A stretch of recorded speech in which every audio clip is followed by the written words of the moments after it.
জয় শ্রীকৃষ্ণ, জয় গীতা, জয় গীতা। দাঁড়ান দাঁড়ান বন্ধুরা, কোথায় যাচ্ছেন আপনি? আপনি কি একজন সনাতনী?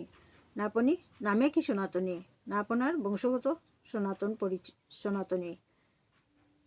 যদি সত্যি সনাতনী হয়ে থাকেন তবে একটু গীতা পাঠ শুনে একটি লাইক কমেন্ট করে যাবেন। আমি গীতার মঙ্গলাচরণ পাঠ করে তোমাদের মঙ্গল কামনা করছি, আর প্রত্যেকেই গীতা পাঠে আসার জন্য আমন্ত্রণ জানাচ্ছি। আপনি যদি সত্য সনাতনী হন তাহলে প্রথমে আমাকে ধন্যবাদ জানাতে ভুলবেন না, কারণ আমি গীতা দেখানোর কাজ না করে আমি গীতা একটু পাঠ করে তোমাদের শোনানোর চেষ্টা করছি। যদি সত্য সনাতনী হয়ে থাকেন তবে আপনি নিজেকে জিজ্ঞাসা করুন, গীতাতে কি রয়েছে কি একটু জানার প্রয়োজন নাই তোমাদের? গীতা পাঠের কমেন্ট বক্সে দুই চারজনই আমার বন্ধু হয়েছে, আর বাকিদের গীতায় একটি কমেন্ট করতে লজ্জা লাগছে।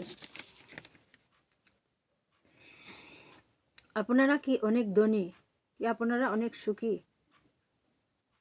এটা সবাই জানে। মানুষ যতদিন সুখে থাকে ততদিন ভগবানকে কেউ চিনতে চায় না। আমি বলি কি, আগে থেকেই ভগবানকে চিনে নাও, না হলে কবে কার সুখ কোথায় পালাবে কেউ বলতেও পারবে না। জয় গীতা, জয় গীতা, জয় গীতা। গীতার ধ্যান।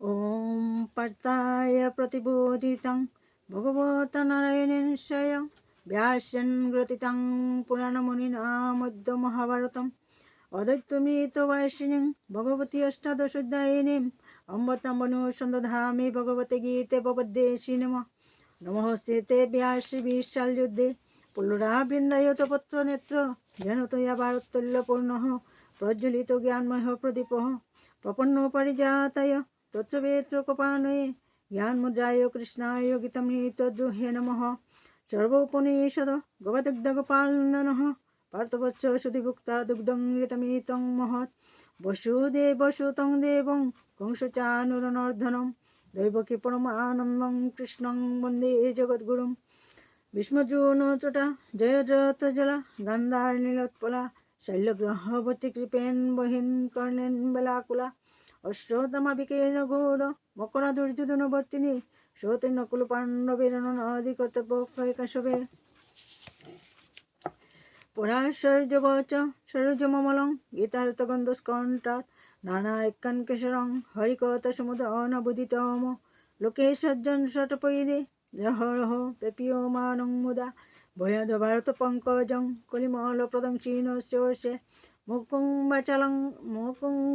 করতি বাচলং পঙ্গুলঙ্গয়তে গিরিম যত কৃপাতমহং বন্দে পরমানন্দমাধবম যত ব্রহ্মা বরুণেন্দ্র রুদ্রমরত ষষ্ঠস্তি দেব্যে স্তম্ভে বেদৈ সঙ্গ পদক্রম উপনিষদ গড়িয়ন্তি যত সমগহ জ্ঞানবস্থিত তদ্গতেন মনুষ্যা পশ্যন্তি যত যোগিন যশ্চতং নৌ বিদুষুরসুরগণদেবায় তস্मै নমঃ।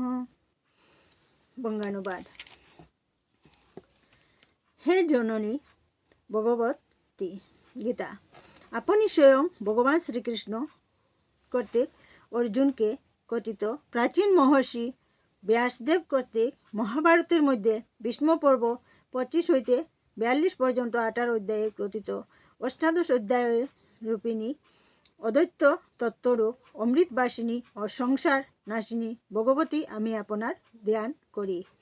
হে মহামতি ব্যাসদেব, আপনার নয়নযুগল প্রস্ফুটিত পদ্ম পত্র সদৃশ্য বিশাল, আপনি মহাভারত রূপ তৈলপুত্র জ্ঞানময় প্রদীপ প্রজ্বলিত করিয়াছেন, আপনাকে প্রণাম করি। শরণাগতের কল্পবৃক্ষতুল্য অশ্ব চালনা হেতু এক হস্তে চাবুক ও লাগামদারী গীতারূপ অমৃত দোহনকারী ও জ্ঞানমুদ্রার যুক্ত ভগবান শ্রীকৃষ্ণকে প্রণাম করি। উপনিষদাবলী গাভী সমূহ সেই সকল গাভীর দুগ্ধ শ্রীকৃষ্ণ বৎস অর্জুন মহাদুগ্ধ অমৃতময়ী গীতা এবং বিবেকী গণী সেই দুগ্ধের পানকর্তা। কংস ও চানুর নামক দৈত্যদয় বিনাশী জননী দেবকীর পরমানন্দদায়ক বসুদেব পুত্র জগৎগুরু ভগবান শ্রীকৃষ্ণকে বন্দনা করি। কুরুক্ষেত্র যুদ্ধরূপ যে নদীতে ভীষ্মদ্রোণরূপ তীরোদয় জয়দ্রথ রূপ জল গান্ধার রাজ রূপ নীল প্রস্তর শৈল্যরূপ গম্ভীর কৃপরূপ করশ্রুত কর্ণরূপ উত্তাল তরঙ্গ, অশ্বত্থামা ও বিকীর্ণ রূপ, ভয়ঙ্কর মকরদ্বয় এবং দুর্যোধন রূপ আবর্ত ছিল। ভগবান শ্রীকৃষ্ণ কর্ণধার হওয়ায় পাণ্ডবগণ সেই রণনদী নিশ্চিন্ত রূপে উত্তীর্ণ হইয়াছিলেন। পরাশর পুত্র ব্যাসদেবের বাক্যরূপ সরোবরজাত হরি কথা প্রসঙ্গ দ্বারা প্রস্ফুটিত নানা আখ্যান রূপ কেশরযুক্ত যে পদ্মের মধু এই জগতের সজ্জনরূপ রমরগণ নিত্য পান করেন। কলি কলুষ নাশক গীতারূপ তীব্র সুগন্ধযুক্ত কমল ও মহাভারত রূপ সেই পদ্ম আমাদের কল্যাণের কারণ হোক। যাহার কৃপায় বাক শক্তিহীন বাগ্মী হয় এবং পঙ্গু গিরিলঙ্ঘন করে, আমি সেই পরমানন্দ স্বরূপ মাধবকে বন্দনা করি। ব্রহ্মা, বরুণ, ইন্দ্র, রুদ্র ও মারুতগণ দিব্যস্তব দ্বারা যাহার স্তব করেন, সমগায়কগণ অঙ্গ পদক্রম ও উপনিষদ সহিত বেদ দ্বারা যাহার মহিমা গান করেন, যোগীগণ ধ্যানে তদ্গচ্চিত্ত হইয়া যাহাকে দর্শন করেন এবং দেবাসুরগণ ও যাহার চরম তত্ত্ব অবগত নহেন, সেই পরম দেবতাকে প্রণাম করি। জয় শ্রীকৃষ্ণ।